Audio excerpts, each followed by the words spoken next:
रतनपुर गांव में एक गरीब किसान रामू अपनी बीवी सरला के साथ रहता था।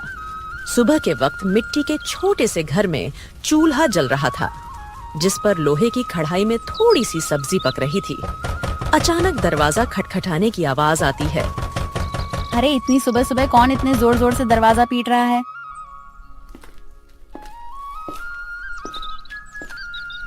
दरवाजा खोलते ही सेठ हरीलाल गुस्से में लाल पीला खड़ा था, जो कि बहुत लालची और चालबाज है। वह हर किसी से 2 गुना ब्याज वसूलता था। रामू, बहुत हो गया तेरा नाटक। मेरे पैसे कहाँ हैं? सेठ जी, कल ही तो मैंने आपको पूरी रकम दे दी थी और पूरा हिसाब पक्का कर दिया था, और मैंने आपके पुराने पैसे भी कब के लौटा दिए हैं। देर की वजह से तेरा ब्याज बढ़ गया है। अब वो उधार तुझे 5 गुना ब्याज के साथ लौटाना होगा। 5 गुना? सेठ जी, ये तो अन्याय है। मैंने मेहनत करके ब्याज सहित पूरे पैसे चुका दिए हैं। मैं गरीब आदमी इतना भारी ब्याज कैसे दे सकता हूँ? ज्यादा जुबान मत चला। अगर पैसा नहीं दिया ना तो तेरे घर का ताला तोड़कर बर्तन कपड़ा सब उठा ले जाऊंगा। तेरी बैलगाड़ी भी बेच दूंगा। सेठ जी, गरीब का खून चूसकर आपको क्या मिलेगा? हमारे साथ ऐसा मत करिए। इतना ज्यादा ब्याज मैं नहीं दे पाऊंगा। पैसे तो तुझे देने ही पड़ेंगे। देख लूंगा मैं तुझे। याद रखना रामू, हरीलाल से पंगा लेना आसान नहीं है। सेठ रामू को धमकाते हुए चला जाता है, लेकिन जाते जाते अपने नौकर को कहता है, इस गरीब भिखारी की इतनी मजाल, मुझे ना बोलकर इसने गलती कर दी। इसे तो सबक सिखाना पड़ेगा ताकि गांव में बाकी गरीब भी डर में रहे। आप बताइए, ये जिंदगी कब बदलेगी? रोज रोज 2 वक्त की रोटी के लिए जूझना पड़ता है। कभी मन करता है घर की टूटी छत ठीक करवा दूं, तो कभी सोचती हूँ कि हमारे पास भी अच्छे कपड़े हों, लेकिन लगता है किस्मत ने हमें बस तंगी ही दी है। मुझे पता है तुम्हें तकलीफ है, पर मैं क्या करूं? खेत छोटे हैं, बारिश वक्त पर नहीं होती, ऊपर से कर्ज का बोझ भी सर पर है। मैं दिन रात मेहनत करूं, तब हमारे हिस्से में यही नमक रोटी आती है। मेहनत? हाँ, मेहनत तो आप करते हैं, लेकिन भगवान हमारी सुनता ही कहाँ है। लगता है जैसे भाग्य ने हमें इस गरीबी में ही सड़ने के लिए भेजा है। सरला ने आह भरी, पर चुपचाप सब्जी पकाने लगी। कमरे में सन्नाटा था। रामू ने मन ही मन ठान लिया, आज खेत में चाहे जान निकल जाए, पर घर लौटकर कुछ ऐसा लाऊंगा जिससे सरला के चेहरे पर मुस्कान आ जाए। रामू को नहीं पता था कि आज का दिन उसकी जिंदगी की सबसे बड़ी कहानी की शुरुआत करने वाला है। सुबह के वक्त रामू खेत जाने के लिए घर से निकल रहा है। सुबह की हल्की हल्की धूप खेतों पर पड़ रही थी। सरला के मन में आज कुछ हलचल सी चल रही थी। रामू रोज गांव के बीच से होकर जाने वाला रास्ता मंदिर के पास से गुजरता था। रामू रोज इसी रास्ते से जाता था, क्योंकि यही सबसे छोटा और आसान रास्ता था। मंदिर में उस वक्त बस पुजारी ही थे जो सफाई कर रहे थे। प्रणाम पंडित जी, कैसे हैं आप? तबीयत ठीक है ना आपकी? हाँ बेटा, सब अच्छा है। भगवान का आशीर्वाद तुझ पर हमेशा बना रहे। पुजारी से बात करके रामू अपने खेत की तरफ निकल जाता है। उसी शाम गांव का सबसे अमीर सेठ हरीलाल अपने नौकर के साथ बैठा था। वह बहुत लालची और चालाक था। उसके मन में एक खतरनाक योजना पनप रही थी। सेठ हरीलाल अपने बड़े से घर में खाट पर बैठा पान चबा रहा था। पास में उसका नौकर कालू खड़ा था। अरे कालू सुन, मंदिर के गहनों को देखकर मेरा जी ललचा गया है। कल रात मंदिर में जो सोने चांदी के गहने हैं ना, वो मेरे घर में होने चाहिए। गांव वाले मेरी इज्जत करते हैं, लेकिन पैसा और बढ़ाना है मुझे। सेठ जी, पर यह तो पाप का काम होगा। भगवान के घर से गहने चुराना अच्छा नहीं लगेगा। अरे मूर्ख, भगवान को क्या जरूरत है गहनों की? उनका क्या होगा इनसे? असली भगवान तो पैसा है, और पैसा इंसान के हाथ में अच्छा लगता है। पर गांव वाले अगर उनको पता चल गया तो? बस यही तो मजा है। चोरी हम करेंगे और इल्जाम किसी और पर लगेगा। पता है किस पर? उस गरीब रामू पर। आज उसकी और उसकी बीवी की जुबान बहुत ज्यादा ही चल रही थी। रामू, वो तो रोज मंदिर के पास से ही अपने खेत के लिए जाता है ना? हाँ, हम इसी बात का फायदा उठाएंगे। सबको लगेगा कि उसी ने चोरी की, गांव वाले पहले ही उसे तिरछी नजरों से देखते हैं। बस आज रात ही हम अपना काम कर देंगे और सुबह हंगामा हो जाएगा। तू बस ये याद रख, कोई गलती नहीं होनी चाहिए। आधी रात को हम मंदिर में घुसेंगे, गहने उठाएंगे और अपने गोदाम में छुपा देंगे। सुबह मैं खुद शोर मचाऊंगा और रामू का नाम लूंगा। कालू डरते डरते सिर हिलाता है और अपने सेठ की बात मान लेता है। रात का समय था। गांव में हर तरफ सन्नाटा था।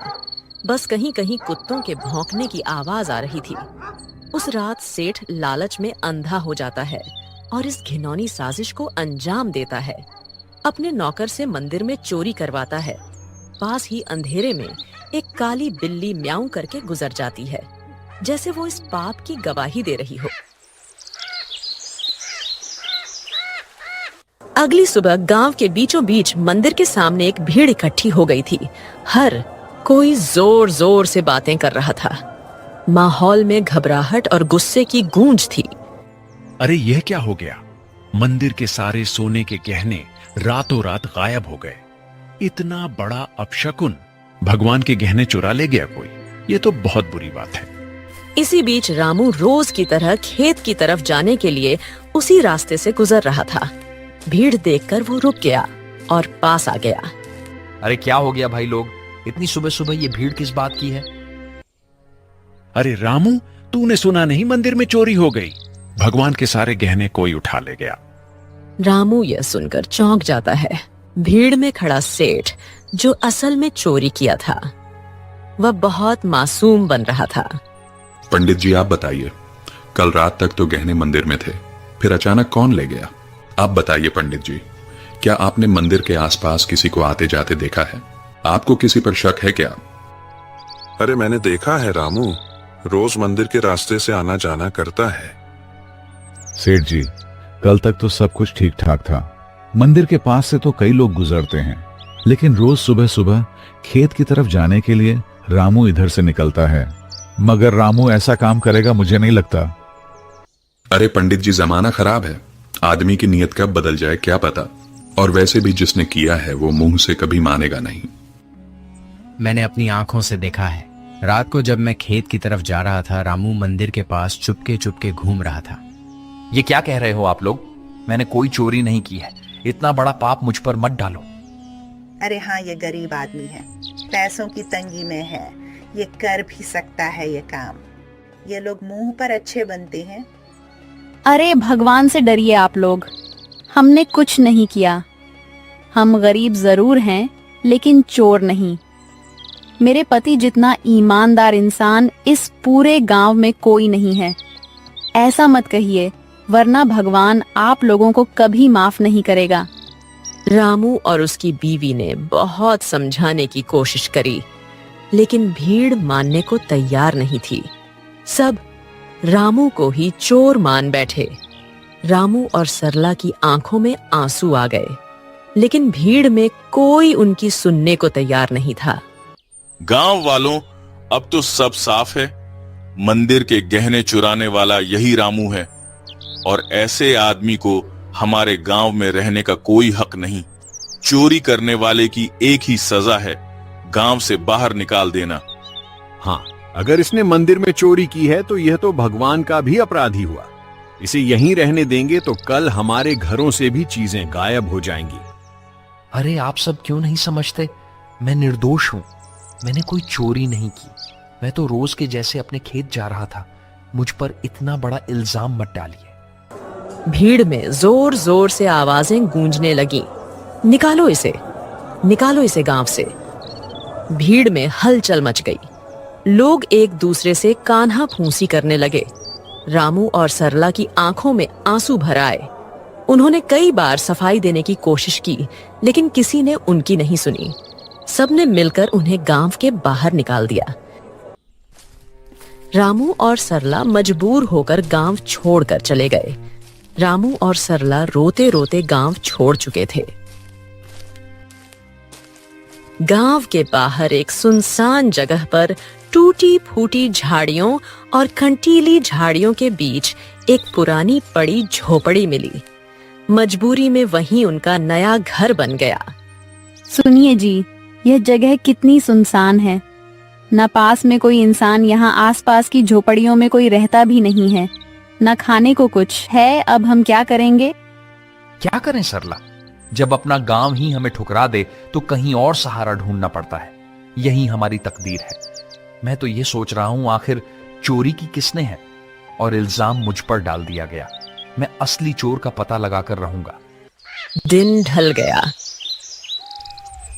सरला रोते रोते सो गई। रामू सारी रात परेशान बैठा रहा।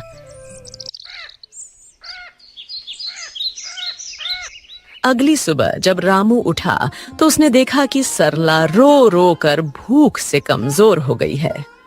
सरला, तुम यहीं रहो, मैं कुछ खाने के लिए लाता हूं, फिर अपने खेत जाऊंगा दूसरे गांव से होते हुए। तुम दरवाजा अंदर से बंद करके आराम करो। इतना कहकर रामू जंगल की ओर चल गया।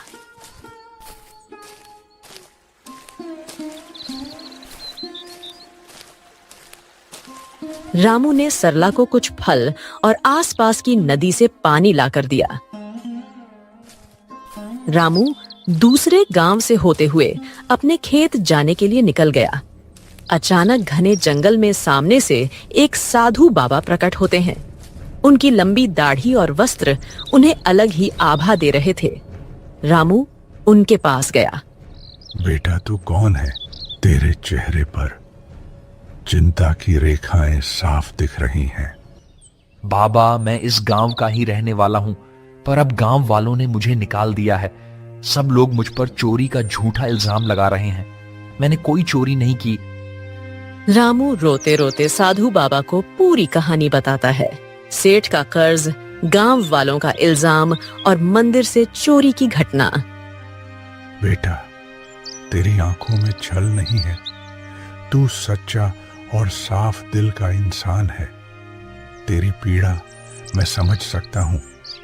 ये दुनिया अक्सर गरीब पर झूठा इल्जाम लगा देती है, पर चिंता मत कर, भगवान न्याय करते हैं। असली चोर जल्द ही सामने आएगा। ये मेरा आशीर्वाद है। पर बाबा, कैसे? सब मुझे ही दोषी मान रहे हैं। गांव छोड़कर मैं और मेरी पत्नी यहां भूखे प्यासे पड़े हैं। कोई मेरी बात मानने को तैयार नहीं है। मैं कैसे साबित करूं कि मैं निर्दोष हूं? इस जंगल में एक श्रापित जानवर रहता है।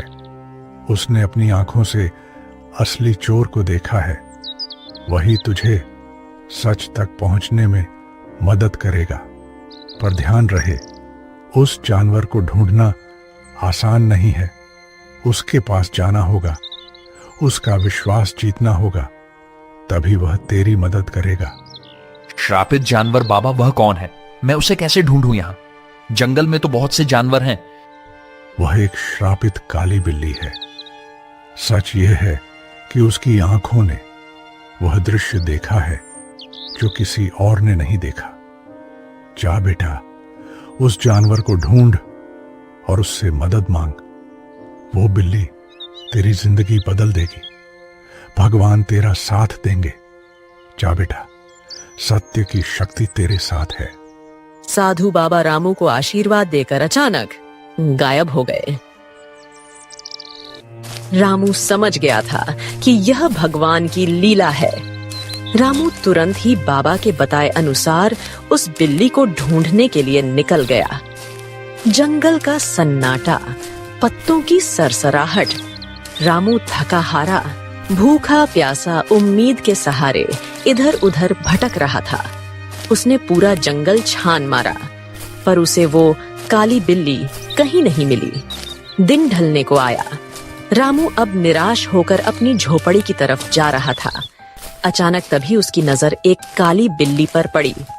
बिल्ली की चमकती आंखें दो अंगारों जैसी दिखाई दे रही थीं। ओ बिल्ली रानी, क्या तुम वही हो जिसके बारे में साधु बाबा ने कहा था? क्या तुमने उस रात देखा था? असली चोर कौन है? माँ, बिल्ली, क्या तुम मेरी मदद करोगी? मुझ पर झूठा इल्जाम लगाकर गांव से निकाल दिया गया है। क्या तुम सच जानती हो? मुझे बता दो, असली चोर कौन है? बिल्ली उसकी आंखों में देखती है। रामू का साफ दिल और अच्छी नीयत देखकर जैसे उसे सब समझ आ गया हो। अचानक बिल्ली की आंखों से एक अजीब सी चमक निकलती है और वह इंसानी आवाज में बोल उठती है। रामू, तुम्हारे साथ बहुत बड़ा अन्याय हुआ है। मंदिर के गहने तुमने नहीं चुराए। असली चोर तुम्हारे गांव का सेठ और उसका नौकर है। दोनों ने मिलकर मंदिर से गहने चुराए और चोरी का इल्जाम तुम्हारे सिर पर चढ़ा दिया ताकि कोई शक न करे। सेठ जानता था कि तुम गरीब हो, तुम्हारे पास कोई सबूत नहीं होगा, इसलिए उसने चालाकी से तुम्हें बलि का बकरा बना दिया। क्या गांव का सेठ, वही जो सबसे धर्म और दान की बातें करता है, और उसका नौकर भी तो यही सच्चाई है? गांव वालों ने मेरी ईमानदारी पर शक किया और असली अपराधी चैन से सो रहा है। मां बिल्ली, अब मैं क्या करूं? यह सच गांव वालों तक कैसे पहुंचाऊं? समय आने दो रामू, सच को कोई दबा नहीं सकता। मैं तुम्हारी मदद करूंगी। तुम मुझे कल गांव लेकर चलो। मैं वहां जाकर सबको सारी सच्चाई बताऊंगी और तुम्हें निर्दोष साबित करूंगी। रामू को बिल्ली की बातें सुनकर राहत मिलती है।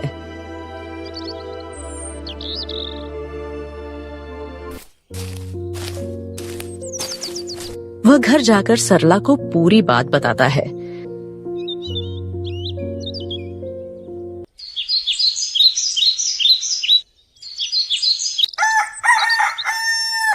अगली सुबह रामू और सरला बिल्ली को लेकर गांव जाते हैं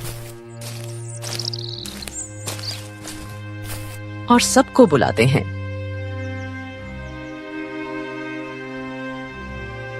गांव वालों, आप सबने मुझे चोर बोलकर गांव से निकाल दिया था, पर असली चोर अभी भी गांव में ही बैठा है।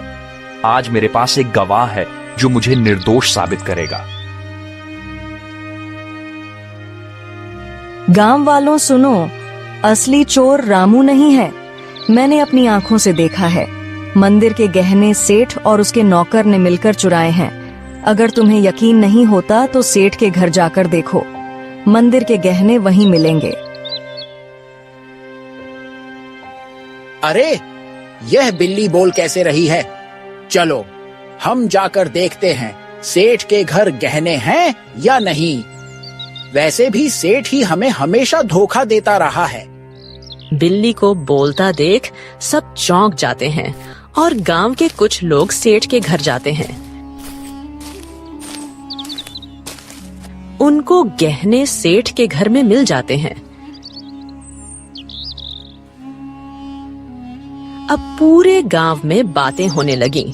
सेठ चोर है, सेठ चोर है। सब बोलने लगे। सेठ ने चालाकी से अपने नौकर को इशारा करा और सारा इल्जाम नौकर पर डाल दिया। अरे नहीं नहीं, मैं चोर नहीं हूँ। ये सब मेरे नौकर की करतूत है। उसने ही चोरी की है। मैं तो खुद हैरान हूँ। झूठ मत बोलिए सेठ जी, आप सबसे ब्याज में 4 गुना पैसे वसूलते हो, अब चोरी भी करवा रहे हो। ठीक है, अगर तुम सब कहते हो तो इस नौकर को सजा मैं दूंगा, क्योंकि यही असली चोर है। मुझे इस बारे में कुछ नहीं पता था। सेठ ने पूरे गहने वापस मंदिर में रखवा दिए। अब गांव में उसकी कोई इज्जत नहीं करता है। पूरे गांव वालों ने रामू से माफी मांगी। उन्हें अपनी गलती का एहसास हो गया। सबने पूरे आदर सम्मान के साथ रामू और सरला को गांव वापस बुलाया।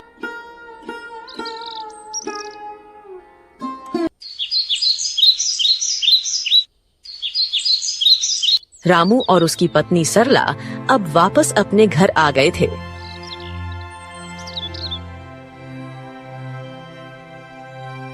शाम का समय, हल्की ठंडी हवा चल रही है। रामू बोलने वाली बिल्ली के साथ खेत की तरफ जा रहा था।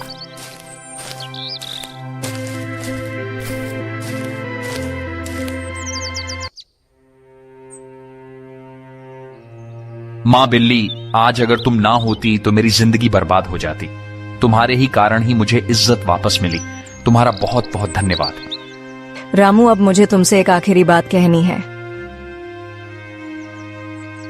अचानक तेज रोशनी बिल्ली के चारों ओर फैलने लगती है। बिल्ली चमकने लगती है और पल भर में वह एक सुंदर अप्सरा में बदल जाती है। रामू आश्चर्य से पीछे हट जाता है। अरे ये क्या हुआ? तुम अचानक अप्सरा कैसे बन गई? कौन हो तुम? हाँ रामू, मैं एक अप्सरा ही हूँ। मुझे स्वर्ग से श्राप मिला था। मैं इस श्राप से मुक्त होने के लिए ही धरती पर आई थी। जब तक मैं धरती पर किसी सच्चे और भले इंसान की मदद नहीं करती, तब तक मैं इस बिल्ली के रूप में ही रहती। तुम एक सच्चे और ईमानदार इंसान हो, इसलिए तुम्हें बचाकर मैंने भी अपना श्राप तोड़ दिया। अब मुझे मुक्ति मिल चुकी है। तुम्हारी ईमानदारी और भलाई ने मुझे श्राप से मुक्त कर दिया है। तुम्हारा बहुत बहुत धन्यवाद रामू। मैं बहुत खुश हूँ। मैं तुम्हें वरदान देना चाहती हूँ। तुम्हें जो चाहिए बेझिझक कहो। रामू की आंखों में चमक आ जाती है। वह भावुक होकर अप्सरा को प्रणाम करता है। देवी, मेरी जिंदगी गरीबी से घिरी हुई है। मैं दिन रात खेतों में मेहनत करता हूँ, मगर फसल कभी अच्छी नहीं होती। ऊपर से कर्ज का बोझ है। मेरे परिवार के लिए 2 वक्त की रोटी जुटाना भी मुश्किल हो जाता है। रामू, मैं तुम्हें वरदान देती हूँ। तुम्हारी परेशानी अब समाप्त होगी। जंगल के बीच में एक लाल फूल के पौधे के पास एक चमत्कारी फल का पेड़ है। वह पेड़ स्वर्ग से आया है। उस पेड़ का फल सिर्फ ईमानदार इंसान ही खा सकता है। तुम वहां जाओ और वह फल खाओ। तुम्हारे खेतों में समृद्धि होगी, कर्ज मिट जाएगा और जीवन खुशहाल हो जाएगा। बस याद रखना, तुम हमेशा इसे ही रहमदिल रहना, वरना तुम्हारी जिंदगी वापस वैसे ही हो जाएगी। सुखी रहो रामू। अब मैं चलती हूँ, अपना ख्याल रखना। रामू को वरदान देकर अप्सरा अचानक गायब हो जाती है।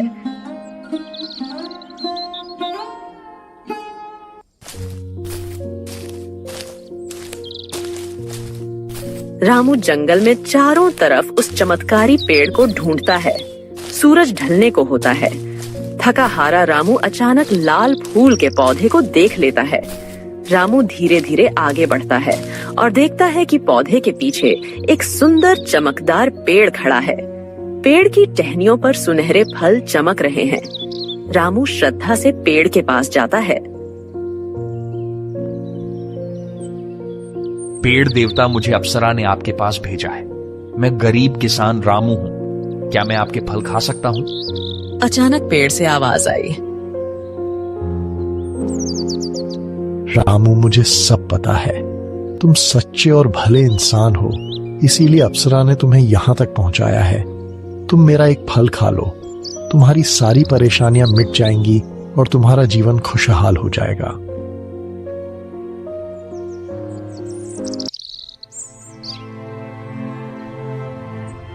रामू पेड़ से एक सुनहरा फल तोड़कर खाता है। अचानक उसके शरीर में एक अजीब सी ऊर्जा दौड़ जाती है। वह पेड़ को धन्यवाद करके अपने घर की ओर निकल जाता है।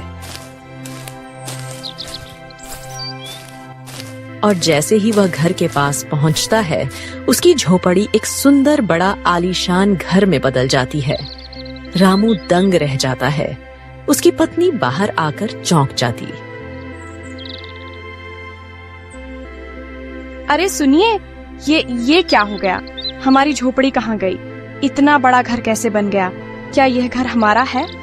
हाँ प्रिय, यह सब भगवान की कृपा है। जंगल में मुझे एक अप्सरा मिली। उसने मुझे चमत्कारी पेड़ का रास्ता बताया। उस पेड़ ने मुझे फल दिया और जैसे ही मैंने खाया, हमारी किस्मत बदल गई। रामू ने सरला को उस स्वर्ग से आई श्रापित बिल्ली की पूरी कहानी बताई। इतने सालों की गरीबी के बाद अब हमारी जिंदगी बदल गई। भगवान का बहुत बहुत धन्यवाद। हाँ, मगर याद रखना, यह चमत्कार हमें सिर्फ इसलिए मिला है क्योंकि हमने कभी बेईमानी नहीं की। ये वरदान हमें हमारी मेहनत और ईमानदारी की वजह से मिला है।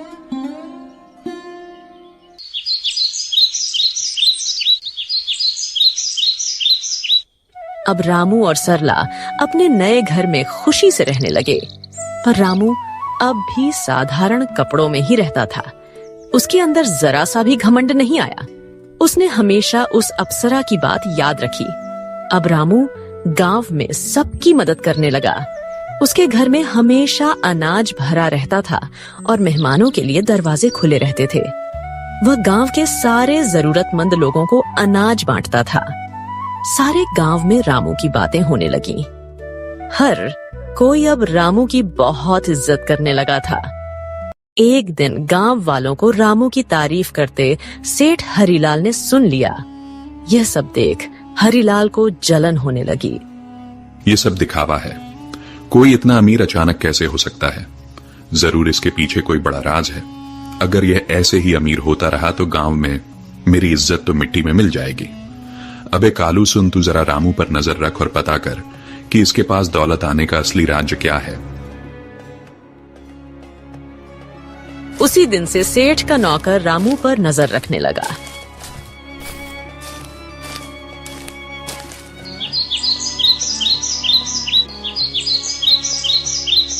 एक दिन सेठ का नौकर रामू का पीछा कर रहा था।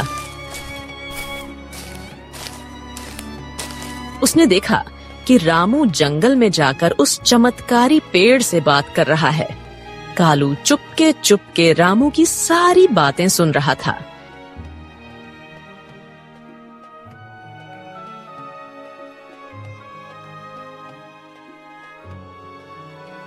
सेठ जी, मैंने सब देख लिया, सब पता कर लिया। रामू उस जंगल के बीच वाले पेड़ से बात कर रहा था। उसने उस पेड़ का फल खाया है जिसकी वजह से उसकी गरीबी दूर हुई और वह अमीर बन गया। क्या सच में? तो चल अभी उसी पेड़ के पास चलते हैं। अगर रामू अमीर हो सकता है तो मैं क्यों नहीं? मैं तो उससे भी बड़ा अमीर बनूंगा। मेरे पास तो पहले से ही ताकत और पैसा है। उस पेड़ को मैं अपनी मुट्ठी में कर लूंगा। सेठ लालच में आकर तुरंत अपने नौकर के साथ जंगल की ओर निकल गया। पर उसे क्या पता था, आज यह लालच उसे ले डूबेगी। वो लोग पेड़ के पास पहुंचे और फल तोड़ने की कोशिश करते हैं, पर एक भी फल उनसे नहीं टूटता। सेठ गुस्से में आकर पेड़ से कहता है, ओ पेड़, सुना है तूने रामू को फल देकर अमीर बनाया है। अब मुझे भी अपने फल दे, जल्दी कर। मैं इस पूरे गांव का सबसे बड़ा आदमी हूं। अब मैं और भी शक्तिशाली बनना चाहता हूं। सेठ, तू लालची है, अहंकारी है और बेईमान है। मैं अपना फल सिर्फ उसी को देता हूं जिसके दिल में दूसरों के लिए करुणा हो, जो ईमानदार हो और सच्चा हो। तेरे दिल में सिर्फ लालच और घमंड है, इसलिए तुझे कभी यह फल नहीं मिलेगा। क्या कहा? तू मुझे फल नहीं देगा? अरे मूर्ख पेड़, अगर तू मुझे फल नहीं देगा तो मैं तुझे जड़ से काट दूंगा। तेरे जैसे 1000 पेड़ मैं खरीद सकता हूं मैं। अब तू देख, तुझे काट कर मैं तेरे सारे फल ले लूंगा। अबे कालू, कुल्हाड़ी उठा और इसे काट डाल। गांव जाकर उस रामू को भी आज मैं खत्म कर दूंगा। कालू भाग कर जाता है और कुल्हाड़ी लेकर आता है। सेठ पेड़ को अपने पैर से मारने लगता है और उसका नौकर कुल्हाड़ी से पेड़ काटने की कोशिश करता है, लेकिन कुल्हाड़ी लगते ही चिंगारियों में निकलती है। अचानक आसमान से बिजली गिरने लगी और तेज हवा चलने लगी। ठहरो, तुम दोनों को अपने लालच और पाप का फल अब यही मिलेगा। तुम्हें दूसरों की मेहनत और भलाई से जलन थी, अब तुम्हें इसका परिणाम भुगतना होगा। अचानक पेड़ से एक चिंगारी निकलती है। सेठ और उसका नौकर वहीं जलकर राख हो जाते हैं। सच्चाई और ईमानदारी की राह चाहे कितनी भी कठिन क्यों ना हो, अंत में जीत हमेशा अच्छाई की ही होती है। लालच और बेईमानी इंसान को कभी सुख नहीं दे सकते। भगवान भी उसी का साथ देते हैं जिसका दिल साफ हो और जो दूसरों की मदद करता है। इसीलिए हमें हमेशा नेक रास्ते पर चलना चाहिए।